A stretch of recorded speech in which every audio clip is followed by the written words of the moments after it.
The Ruger Mark series of 22 long rifle pistols is great. The first pistol I ever shot was my dad's Ruger Mark II target model when I was about 8 years old. This pistol has been shoved in the back of my safe for a while now. I wanted to bring it out and show it some love. This is a Mark III 2245 target model. Originally, it was my brother's gun, and I got it maybe 10 years ago from him. Between the two of us, we have thousands and thousands of rounds through it. When I first got it, I did a couple of upgrades to increase reliability. I got rid of the loaded chamber indicator right here. I also replaced the extractor, and I installed a bushing kit to get rid of the magazine disconnect feature. I think these were all tandem cross parts, if I remember correctly. Now that I have a dead air mask 22 rimfire suppressor, I was kind of eyeing a Ruger Mark IV 2245 Light or the tactical model as a suppressor host, but this poor old gun was just collecting dust, so I figured I would breathe some new life into it and turn it into a little sneaky beaky boy. Are we rushing in, or are we going sneaky beaky like?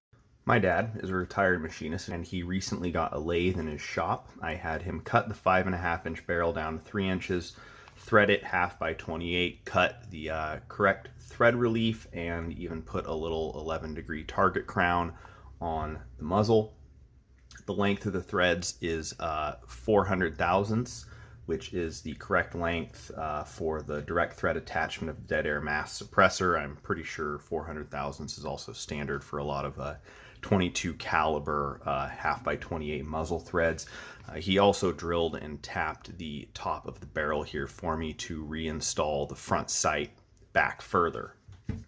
I threw some cold blue on the machined areas, and I also got this thread protector for it that's about the same OD as the bull barrel for when I don't have my suppressor on it.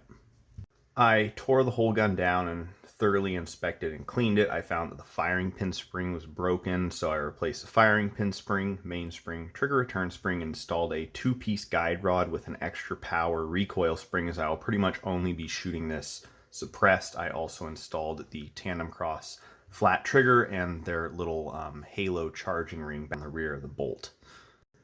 This pistol did have an old Weaver rail on it, but I needed a new Picatinny rail to mount this little Crimson Trace red dot that I had laying around. Since the barrel was hacked down and the front sight was moved back, I also had to cut this little Picatinny rail down to get it to fit between the front and rear sight.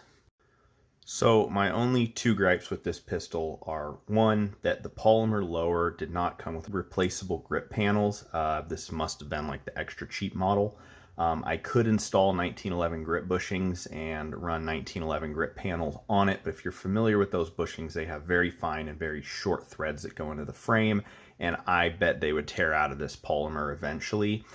Instead, I used this Hogue grip sleeve, and it feels pretty good. It makes the grip fit my hand significantly better.